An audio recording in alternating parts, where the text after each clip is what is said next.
The knock came at exactly midnight, 3 soft taps that somehow felt heavier than a fist pounding in daylight. I almost ignored it, convinced my tired mind was inventing sounds, until my phone buzzed with a single message: "It's me."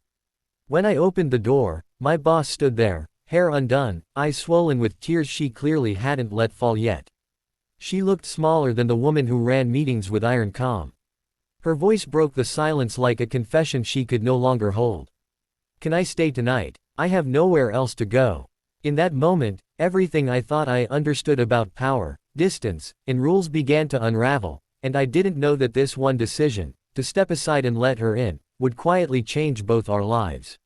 She stood awkwardly in my narrow hallway, clutching a small overnight bag like it was the only thing keeping her upright.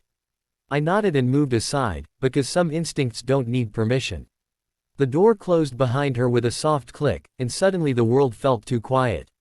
She apologized immediately, words tumbling over each other, saying she knew this was inappropriate, that she would understand if I said no, that she was just desperate. I told her to sit, offered water, offered tea, offered silence.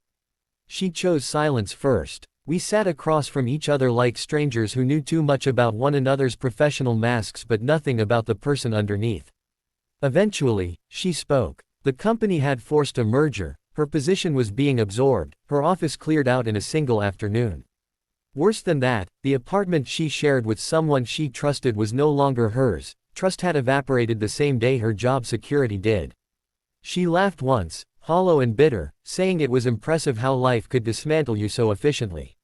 I listened, not as an employee, but as a human being watching another crack open. It was harder than any task I'd done at work, because there was nothing to fix quickly. I offered her the couch. She hesitated, pride fighting exhaustion, then finally nodded. As I laid out a blanket, I felt the strange weight of roles reversing.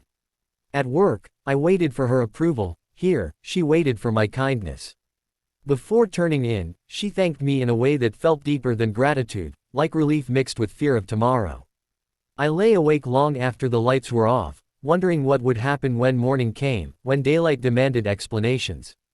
Morning didn't bring clarity, it brought awkwardness. She woke early, already dressed, already composed, as if rebuilding armor before stepping outside. Over breakfast, she tried to talk about normal things, the weather, traffic, a meeting she no longer needed to attend. Then she stopped mid-sentence, eyes filling again, and said quietly that she didn't know who she was without her job. That confession hit harder than her midnight tears. I told her something I'd never told anyone at work, that I'd once lost everything too, that starting over wasn't a failure but a pause life forces on you so you can choose again. She listened this time, really listened, like the student instead of the boss. The day unfolded with unexpected challenges. Calls from HR, messages from colleagues, the reality that she couldn't stay hidden forever. She worried about rumors, about boundaries, about what it would look like if anyone knew where she'd spent the night. I told her the truth, that people talk no matter what, and living afraid of whispers is another way of losing yourself. We argued gently about it, tension rising, then dissolving when she finally admitted she was tired of being strong all the time. By evening, she made a decision. She would face what came next without pretending she was unbreakable. She thanked me again, but this time her voice was steady. As she packed her bag, she paused at the door, looked back, and said, "Last night, you didn't treat me like your boss. You treated me like a person. I don't think I've had that in years." She left then, not with certainty, but with something better, direction. Weeks passed. Work changed. She wasn't my boss anymore, but she didn't disappear either. She started something new, smaller but more honest, and invited me for coffee one afternoon. We talked not about titles, but about plans, fears, and hopes that felt equal on both sides of the table.